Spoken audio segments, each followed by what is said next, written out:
Bismillahirrahmanirrahim.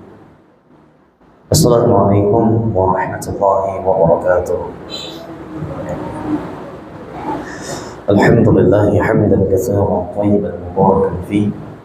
Wassalatu wassalamu ala asyrafil anbiya'i wal mursalin wa ala alihi wa washabihi wa man tabi'ahum bi ihsan ila yaumiddin. Ikhwan wa akhwati fillah, para imam kami yang kami muliakan, para orang tua kami yang kami muliakan, tuan-tuan, puan-puan, alhamdulillah. Kembali kita bersyukur dengan mengucapkan alhamdulillah rabbil alamin atas segala nikmat yang telah Allah berikan kepada kita. Selawat beriring salam kita haturkan pada baginda Rasul sallallahu alaihi wasallam dengan mengucapkan Allahumma shalli ala Muhammad wa ala ali Muhammad.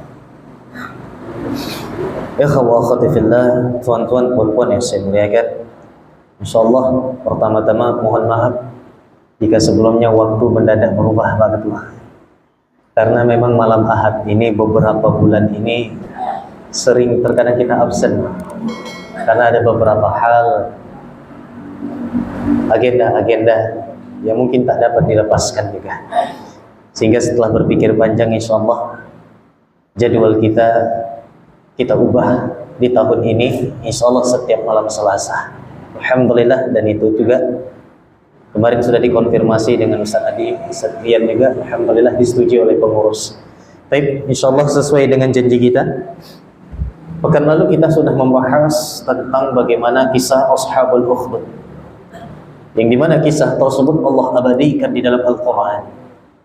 Namun sedikit koreksi karena kemarin saya salah mengartikan makna. Di pertemuan sebelumnya saya mengatakan Ashabul Ukhdud itu artinya penghuni parit. Karena memang ashab itu juga bisa dimaknai dengan penghuni. Namun setelah saya melihat terjemah dari Al-Quran, ternyata Ashabul Ukhdud itu adalah para pembuat parit, yang membuat parit. Sehingga ketika surah Al-Buruj ayat yang keempat Allah sebutkan qutila ashabul ukhdud, di situ saya mengartikan telah terbunuh, karena memang saya mengartikannya secara letterlek juga. Qutila itu artinya telah terbunuh. Namun ternyata saya rujuk ketika saya melihat terjemah yang telah diterjemahkan oleh Kementerian Agama, qutila ashabul ukhdud itu maknanya adalah binasalah mereka yang telah membuat parit. Berarti kisah Ashabul Ukhdud itu adalah kisah bagaimana orang-orang zalim membuat parit untuk mencelakakan orang-orang mukmin. Allahu Akbar. Dan saat ini kita akan membahas kisah yang selanjutnya. Kisah yang pertama, bagaimana orang-orang tersebut mempertahankan tauhid mereka, mempertahankan akidah mereka walaupun nyawa menjadi taruhannya. Sedangkan kisah yang sekarang yang akan kita bahas, kisah Barsisah. Bagaimana seorang ahli ibadah, bagaimana seseorang yang paham tentang ilmu agama, ternyata ketika Allah uji dengan beragam hal, dia tidak berhasil melewati ujiannya. Kemudian dia pun terjerumus, semakin terjerumus dan terus semakin terjerumus sampailah dia wafat dalam kekufuran. La haula wala quwata illa billah. Sebelum kita lanjut tentang kisah Barsisah ini, yang dimana kisah Barsisah ini lagi-lagi ternyata telah Allah abadikan di dalam Al-Quran. Telah Allah abadikan di dalam Al-Quran, walaupun tidak banyak sebanyak Allah mengkisahkan Ashabul Ukhdud, tapi di dalam Al-Quran Allah menyebutkan kisah ini di surah Al-Hasyr ayat 16 sampai 17. Di mana Allah Ta'ala berfirman di surah Al-Hasyr ayat 16 sampai 17, A'udzu billahi minasyaitonir rajim. Kamathali syaitani idz qala lil insani kfur falamma kafara qala inni bari'un minka inni akhafu Allah rabbal alamin. فكان عاقبتهما أنهما في النار خالدين فيها وذلك جزاء الظالمين. Kata Allah Ta'ala, bujukan orang-orang munafik itu seperti bujukan syaitan. Ketika syaitan itu berkata kepada manusia, kufurlah engkau, kafirlah engkau. Maka tatkala manusia itu kafir, maka ia berkata, sesungguhnya aku berlepas diri dari kamu, karena sesungguhnya aku takut kepada Allah Rabb semesta alam. Ketika orang ini diperintahkan oleh syaitan untuk kufur kepada Allah, ketika dia kufur, maka syaitan pun berlepas diri, dan dia pun mengatakan sesungguhnya aku takut kepada Allah Rabbul Alamin, Rabb semesta alam. Allahu Akbar. Ternyata dari tafsir yang ada, Al-Hasyr ayat 16-17 ini, Allah mengkisahkan tentang kisah Barsisah, yang dimana riwayatnya sangat banyak. Kalau kita buka tafsirnya, tuan-tuan pun yang saya muliakan, riwayat kisah Barsisah ini sangat banyak. Karena itu kita gabungkan menjadi satu, agar kisahnya lebih lengkap insyaallah ta'ala. Kita mulai kisahkan dahulu, yang diriwayatkan oleh Ibnu Mas'ud radhiyallahu anhu, dahulu di kalangan Bani Israel terdapat seorang rahib. Rahib ini sekali lagi kemarin sudah kita bahas, rahib itu adalah ulama di Bani Israel atau ahli ibadahnya di Bani Israel. Di mana rahib ini sangat tekun beribadah kepada Allah, sangat tekun beribadah kepada Allah.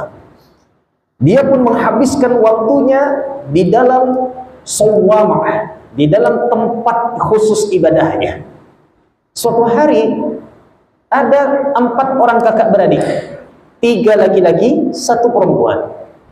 Yang perempuan anak bungsu, anak bungsu, gadis. 3 orang abangnya ini dipanggil oleh raja untuk ikut ke medan perang yang sangat jauh tempatnya, memakan hari, memakan waktu berbulan-bulan pergi ke sana. Akhirnya 3 orang bersaudara ini, abang-abangnya ini risau. Adiknya mau dititipkan ke siapa? Karena mereka sudah tidak memiliki orang tua, mereka juga tidak memiliki keluarga. Adiknya ini dititip ke siapa? Akhirnya mereka sepakat, abang-abangnya ini sepakat, kita akan menitipkan kepada rahib. Karena rahib itu terkenal di tempatnya, ahli ibadah yang sangat luar biasa. Kita titipkan kepada seorang rahib. Akhirnya 3 orang kakak beradik ini, 4 orang kakak beradik ini sepakat, yang 3 orang ini sepakat membawa adik bungsunya untuk dititipkan kepada rahib tadi. Ketika sudah menuju kepada rahib, awalnya rahib ini enggan, karena ini memikul beban amanah yang sangat berat. Apalagi ini seorang wanita, seorang wanita. Sampai-sampai rahib ini pun bertawuz kepada Allah, a'udzubillahi minasyaitonir rajim. Namun setelah berdiskusi panjang, 3 abangnya ini tetap berharap agar rahib mau mengurus adiknya ini.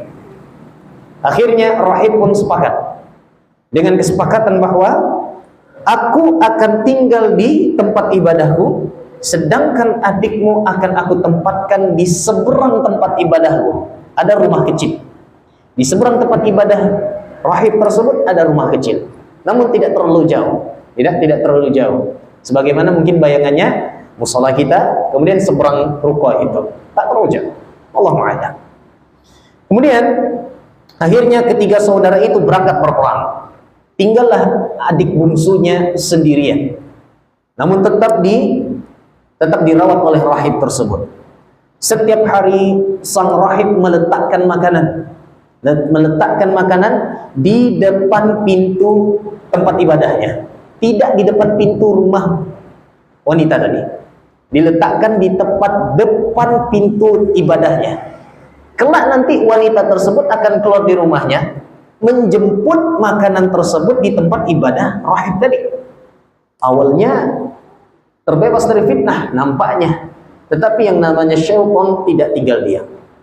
Syaitan tidak akan tinggal diam. Bahkan syaitan akan membisikkan kepada rahib untuk menghasung selalu berbuat kebaikan. Hati-hati, bujuk rayu syaitan tidak selamanya sifatnya jahat. Maksudnya itu bisikannya senantiasa melakukan kemaksiatan, tidak. Syaitan juga terkadang, bahkan sering, dia akan membawa kepada kebaikan dulu. Ibarat kalau bahasa kita tarik ulur. Tarik ulur. Syaitan akan membawa dulu kepada kebaikan, dipandang baik oleh manusia. Kemudian pelan-pelan dia akan menariknya lagi, jatuh kepada kemaksiatan kepada Allah. Lalu syaitan datang, membisikkan di telinga rahib, di dalam sanubari rahib. Wahai rahib, seandainya engkau mau mengantarkan makanan ini ke depan pintu rumah anak gadis itu. Jangan di depan pintu ibadahmu, tempat ibadahmu, tapi antarkan depan pintu rumahnya. Masih safe, masih selamat, masih terhindar dari fitnah. Tentu akan memudahkan anak gadis itu menjemput makanannya. Secara logika kita juga betul juga, memudahkan orang. Kenapa harus kita letakkan makanan di depan ibadah, depan pintu ini? Kalau bisa kita letakkan di depan pintu dia. Secara logika dunia mungkin masuk akal. Maka syaitan membisikkan perkara demikian. Akhirnya rahib setelah berpikir panjang, iya juga. Diturutinya bisikan tersebut. Karena ini menurutnya sebuah kebajikan, sebuah kebaikan.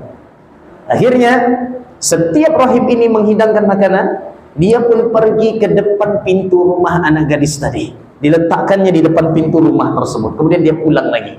Pulang ke tempat ibadahnya lagi, menghabiskan waktunya dengan beribadah kepada Allah. Setelah sekian lama, beberapa lamanya, syaitan datang lagi kepadanya. Apa kata syaitan? Cobalah sesekali engkau ajak dia bicara. Bicaranya bagaimana? Dari sini engkau tetap berada di tempat ibadahmu, di depan pintu ibadahmu, dia bicara dekat depan rumahnya. Ya, bersaut-sautan seperti itu. Mana tahu dapat menenangkan dia, karena dia kesepian sendirian di rumah, ditinggalkan 3 saudaranya. Menurut rahib betul juga. Menurut rahib betul juga. Akhirnya si rahib termakan bujuk rayuannya. Ia pun mulai berani berbincang dengan si gadis di tempat peribadahannya. Di tempat peribadahannya.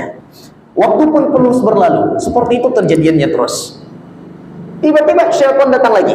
Syaitan datang lagi. Kemudian dia memberikan seolah-olah nasihat yang sangat bijak. Apa kata syaitan kepada rahib ini? Cobalah sesekali engkau turun menemuinya. Engkau duduk di depan pintu tempat, di depan rumah wanita tersebut. Sesekali saja. Tak mungkin pula engkau senantiasa duduk di depan pintu ibadahmu. Teriak-teriak, terkadang tak terdengar.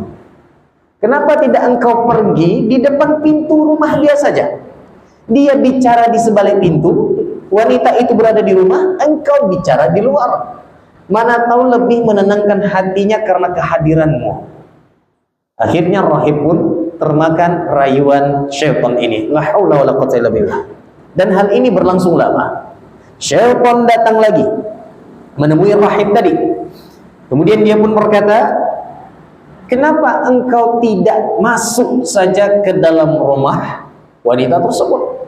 Buka aja pintu, buka aja jendela agar terhindar dari fitnah. Bahasa syaitan. Engkau masuk ke dalam, bincang ya biasa-biasa, bincang singkat. Mungkin hanya sekedar bertanya, apa kabar sekarang? Ya. Kemudian selamat pagi, selamat sore, dan lain sebagainya. Bincang-bincang ringkas. Habiskan bincang ringkasnya paling cuma 15 menit, 20 menit kalau bahasa kita sekarang. Setelah itu engkau balik lagi ke tempat ibadahmu. Rahib pun temakan rayuannya juga. Namun ternyata pelan-pelan rahib ini berbincangnya yang tadinya dia berjanji dalam hati bincangnya cuma sekedar sebentar saja, tapi ternyata mulailah dia terpikir dengan wajah gadis tadi. Mulailah dia, subhanallah, mulailah rahib ini mulailah rahib ini terhiasi dengan kecantikan dari gadis tadi.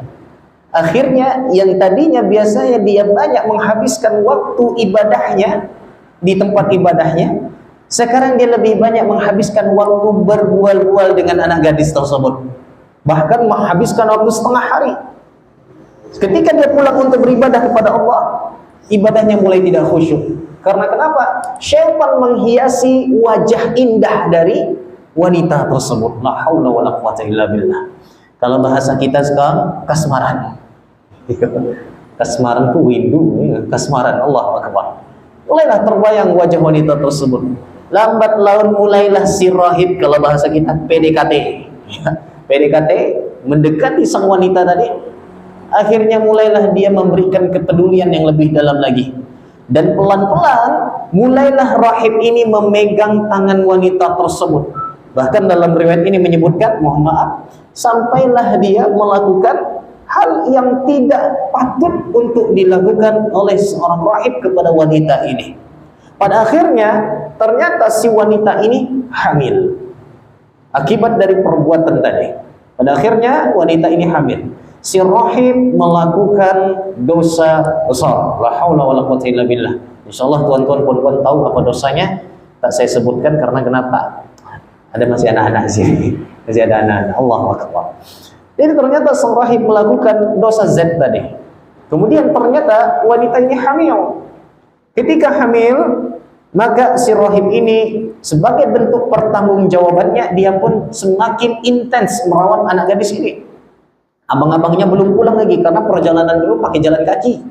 Untuk berperang itu butuh waktu berbulan-bulan baru bisa pulang. Kemudian setelah itu melahirkanlah wanita ini. Melahirkanlah wanita ini, anaknya pun digendong. Datang iblis, datang syaitan menakut-nakuti si rahib. Apa kata syaitan? Celaka engkau. Celaka engkau. Jika ketika saudaranya datang dan aibmu terbongkar, mereka tidak akan membiarkanmu. 3 orang saudara itu akan membunuhmu. Cepat engkau ambil anaknya, bunuh anaknya, kuburkan dia. Tentu ibunya akan rela dan menutup mulut karena menurutnya itu juga aib dirinya. Kemudian apa yang dilakukan oleh rahib ini? Dia pun untuk pertama kalinya membunuh nyawa manusia. La haula wala quwwata illa billah. Karena kenapa? Ternyata si rahib ini khawatir identitas dirinya yang tadinya harum di tengah-tengah masyarakat, khawatirnya nanti tidak baik lagi karena si rahib melakukan porzi tadi. Allahu akbar. Kalau bahasa kita apa bahasanya baik? Status sosial dia itu apa bahasa kita? Allahu akbar. Lupa saya. Dia khawatir status dirinya yang harum di tengah masyarakat hancur. Akhirnya dia pun membunuh anak kecil tersebut dan menguburkannya di samping sudut rumah wanita itu. Agak keluar sedikit. Kemudian ketika dia sudah selesai membunuh anak itu, dia pun pulang. Tentu anak gadis yang tadi, ibunya menangis. Ketika melihat anak gadis tersebut, ibunya menangis karena anaknya dibunuh. Lalu datang syaitan lagi membisikkan. Apa katanya? Apakah engkau kira ibu si bayi ini akan diam saja? Tidak akan mengadukan perbuatanmu? Dia seorang ibu yang telah berjuang melahirkan anaknya. Dan engkau mengambilnya, merampasnya, lalu engkau membunuhnya. Apakah engkau pikir ibu ini akan diam? Apakah ibunya akan diam? Ingat, jangan lupa wahai rahib. Engkau melakukan Z kepada dia. Engkau melakukan hal itu kepadanya. Bahkan engkau membunuh anaknya. Suatu waktu engkau akan berbahaya. Maka bunuhlah ibunya juga. La haula wala quwwata illa billah. Ternyata sang rahib mengiyakan apa yang dikatakan oleh iblis, la'natullah alaihi. Tanpa rasa iba, sang rahib pun melakukan apa yang diperintahkan oleh syaitan. Dia pun mengambil ibunya dan dia pun membunuh ibu tersebut. Dan dia kuburkan di tempat kuburan anaknya tadi. Berselanglah waktu dan lain sebagainya.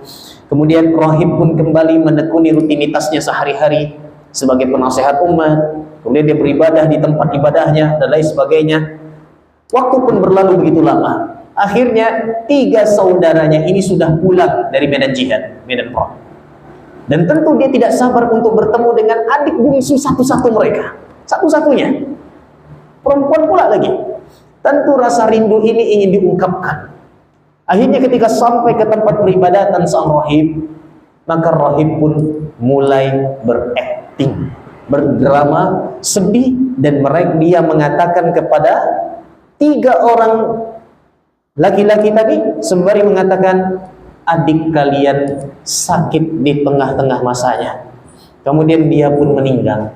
Dia dikuburkan di tempat yang agak sedikit jauh dari tempat peribadatan rahib tadi. Ternyata rahib ini sudah membuat kuburan palsu, seolah-olah itu kuburan wanita tadi. Maka 3 bersaudara tadi mau nggak mau mereka kecewa dan bersedih. Seharusnya pulang ini mereka bisa berkumpul kembali, namun ternyata adiknya telah Allah panggil. Maka sampailah mereka ke kuburan palsu tadi. Akhirnya mereka bertiga berdoa kepada Allah, memohon rahmat dan ampunan untuk sang mayit ini. Diaminkan juga oleh 3 orang pemuda ini. Dan dipimpin doanya oleh rahib ini. Setelah selesai, 3 orang pemuda ini berterima kasih kepada rahib. Bahkan beberapa riwayat menyebutkan 3 orang pemuda ini memberikan cindera mata hadiah untuk sang rahib karena telah banyak merepotkan, telah banyak mengurus adiknya tadi.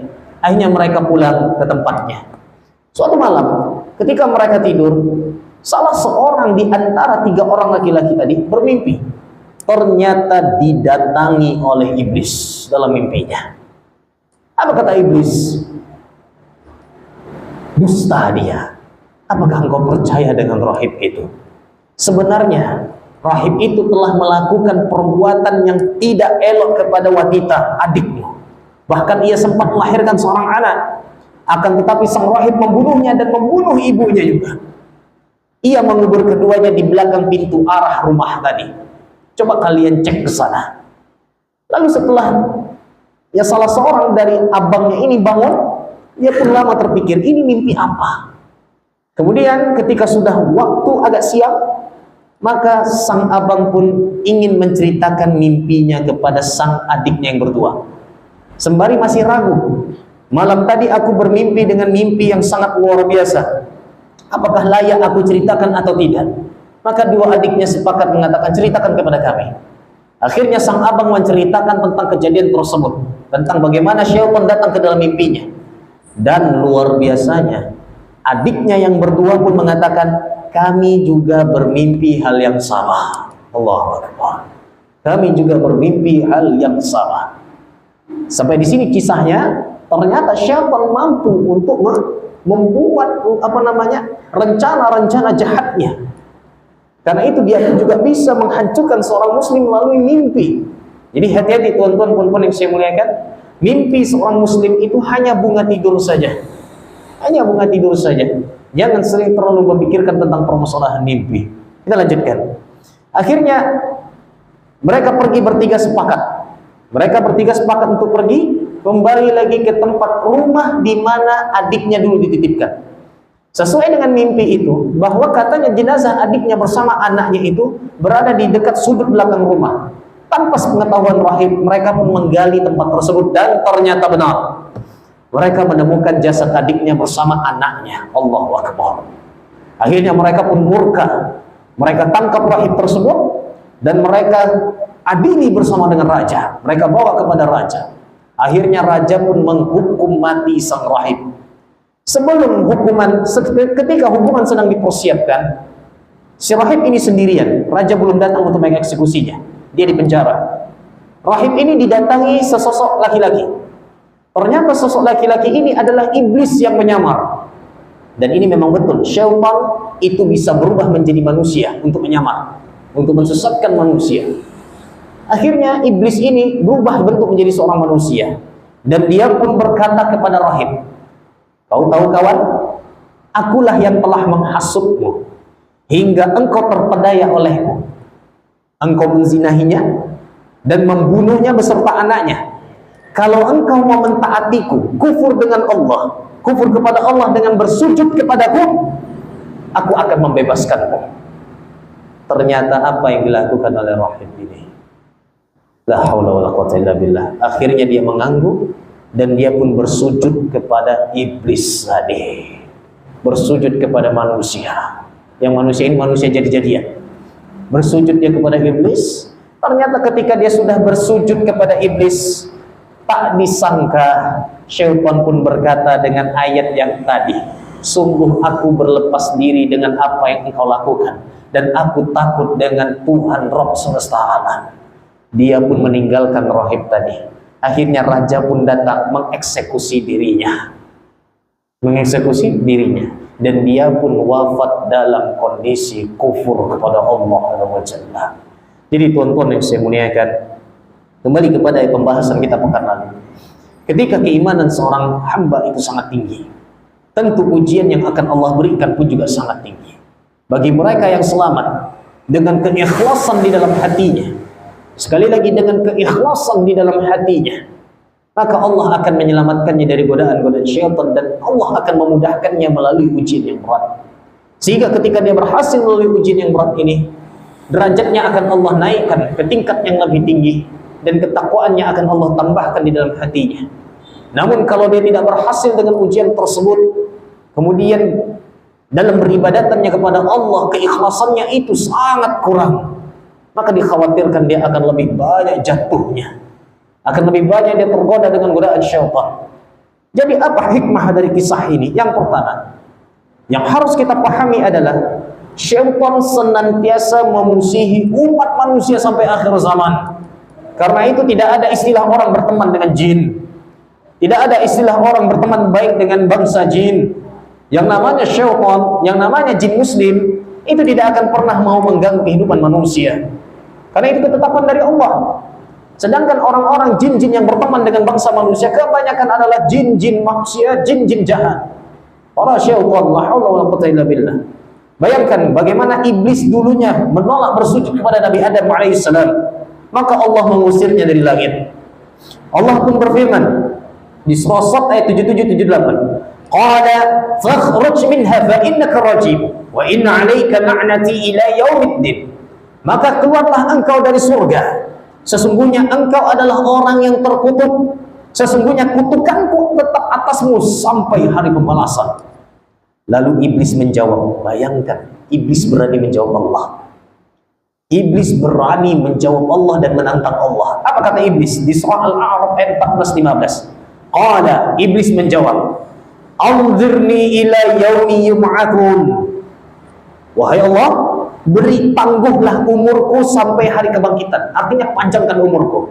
Maka Allah menjawab, innaka minal munzarin. Sesungguhnya engkau termasuk orang yang diberi tangguh umurmu. Iblis kembali menjawab, kita saja Pak, Bu, ketika ada anak kita sudah kita beri nasihat yang baik, dia melawan, kita pun agak kita pun beri nasihat lagi, dia pun makin melawan. Itu udah sakit hati kita.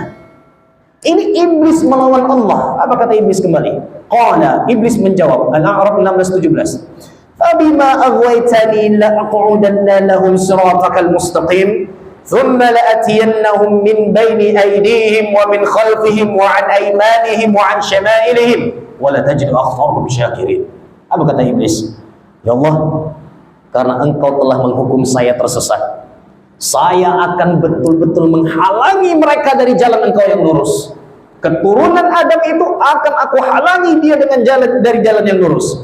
Aku akan datangi mereka dari depan, belakang, kanan dan kiri mereka. Ya Allah, engkau tidak akan dapatkan kebanyakan mereka bersyukur kepadamu. Betul-betul iblis ini. Percayalah ya Allah, kata iblis, engkau akan dapatkan manusia lebih banyak tidak bersyukur kepadamu. Allahu Akbar. Maka Allah pun menjawab di surah Al-Isra 62-64. Qala, Allah berfirman, idhab faman tabi'aka minhum fa inna jahannama jazaa'ukum jazaa'an mawfura. Pergilah, barang siapa di antara mereka keturunan Bani Adam yang mengikuti kamu, maka sesungguhnya neraka jahanam adalah balasanmu semua. Wastabzis man istata'ta minhum bisautik wa ajlib 'alaihim bi khailik wa rajilika wa syarikhum fil amwali wal auladi wa'idhum. Maka Allah melanjutkan, dan hasunglah siapapun yang engkau sanggupi, goda siapapun yang engkau sanggupi di antara mereka dengan ajakanmu. Kerahkan semua pasukanmu, kata Allah. Kerahkan semua pasukanmu, baik pasukan berkuda, pasukan yang berjalan. Berserikatlah dengan mereka pada harta dan anak-anak. Berjanjilah, beri janjilah kepada mereka. Allah menantang iblis. Bawa semua pasukanmu nanti. Godalah mereka. Baik engkau goda dengan melalui jalan harta, jalan anak-anak. Berilah janji-janji palsu kepada mereka. Maka Allah pun menjawab, wa ma ya'iduhum syaitan illa ghurura. Dan tidaklah janji yang diberi oleh syaitan kecuali hanya tipu daya belaka. Dan itu memang benar faktanya. Allahu Akbar.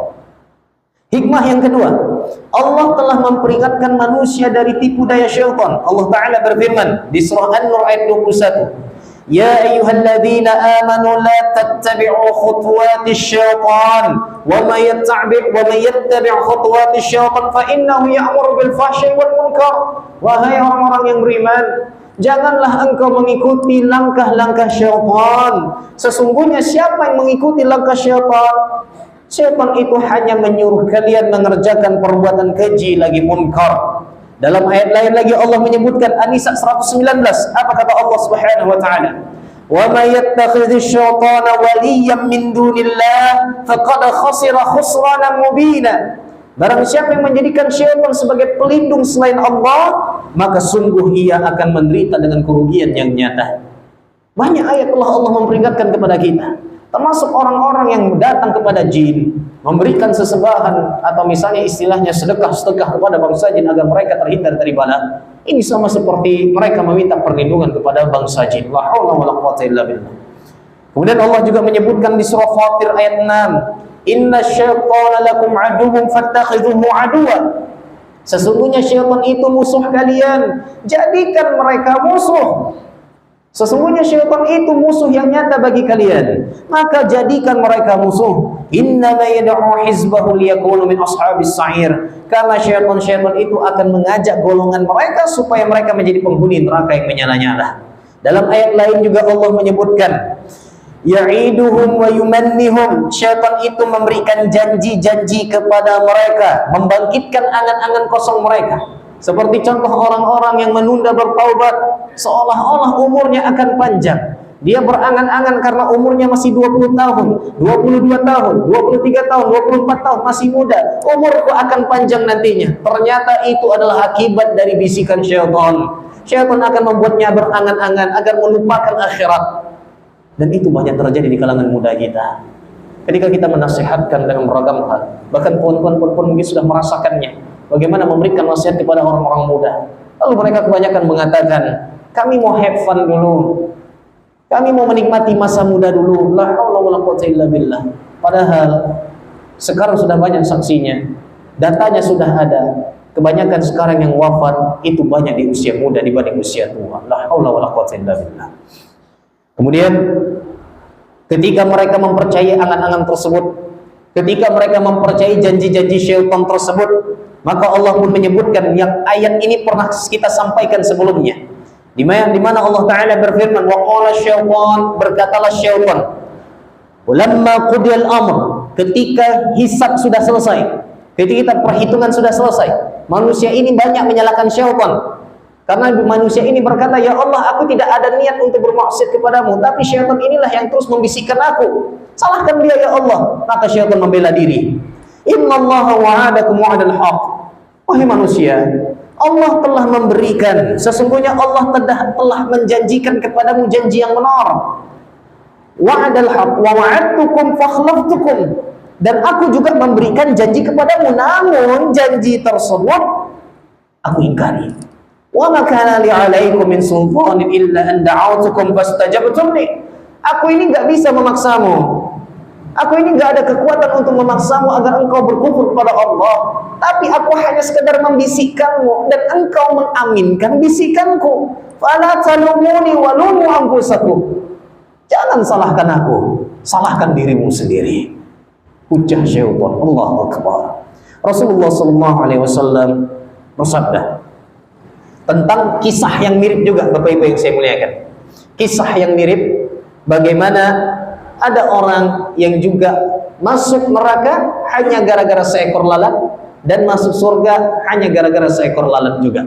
Allahu akbar. Baik, ini pertengahan kisahnya.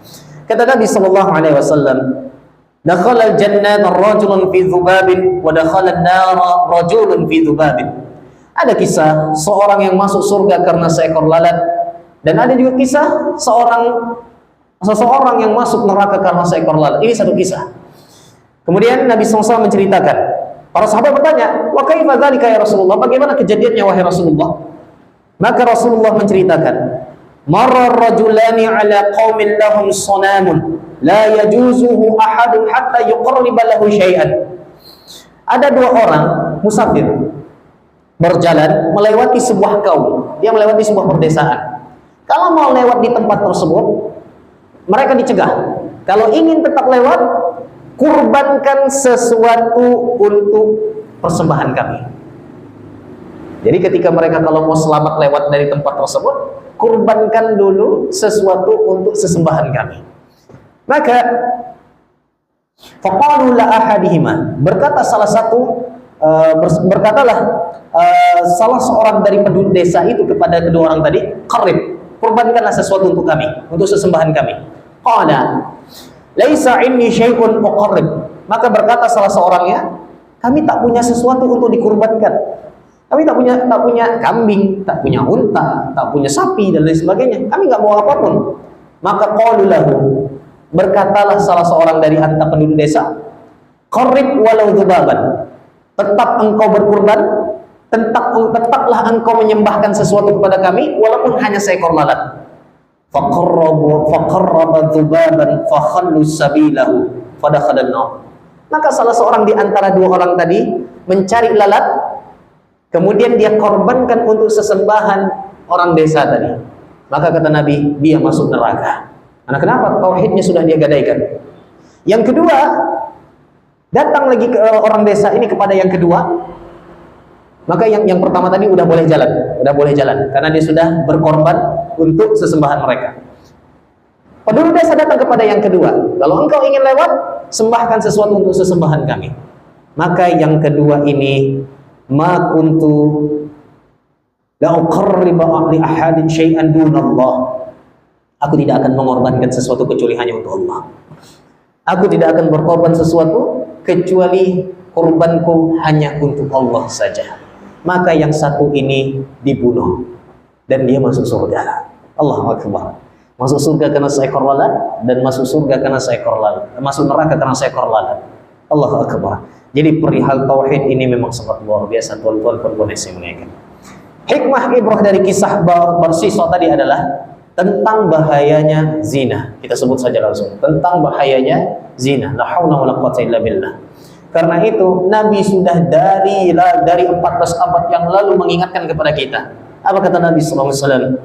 Ala la yakhluwanna rajulun bimra'atin la tahillulah. Ketahuilah, janganlah seorang laki-laki berdua-duaan dengan seorang wanita yang tidak halal untuknya. Yang tidak halal untuknya. Jangan berdua-duaan. Karena kenapa? Fa inna salisahuma syaitan. Karena yang ketiganya pasti syaitan. Ya. Subhanallah. Allahu Akbar. Baik, tuan-tuan, puan-puan yang saya muliakan, mungkin hanya itu yang dapat saya sampaikan. Mohon maaf jika bahasanya agak sedikit keras, tapi fakta-fakta di lapangan memang demikian adanya. Kasus-kasus perzinahan memang merebak dan lain sebagainya. Bahkan sampai kehamilan duluan, yang malu pada akhirnya adalah orang tuanya juga. La haula wala quwwata illa billah. Semoga Allah selamatkan dan Allah tidak memberikan hal itu kepada kita. Allah lindungi keluarga kita dari tentang masalah perzinahan, karena zina ini termasuk di antara 7 dosa besar yang membinasakan. Subhanallah. Mungkin hanya itu yang dapat saya sampaikan, lebih dan kurang saya mohon maaf. Subhanallah bihamdik, asyhadu an la ilaha illa anta, astaghfiruka wa atubu ilaik. Untuk Senin depan insyaallah kita akan membahas kisah Nabi Yasin pula. Kisah yang terdapat di surah Yasin. Bagaimana perjuangan mereka membela tauhid walaupun akhirnya juga mengorbankan nyawa. Nanti ketika di bulan Februari baru kita fokus membahas tentang serba-serbi Ramadan. Karena insyaallah setelah itu kita Ramadan. Semoga Allahumma barik lana fir Rajabah wa Sya'bana wa balighna Ramadana. Amin ya Allah rabbal alamin. Tapi umur kita jangan sampai di Ramadan aja, Pak. Ramadan setelahnya lagi. Kalau misalnya kita berdoa Ramadan sini aja, amin. Assalamualaikum warahmatullahi wabarakatuh.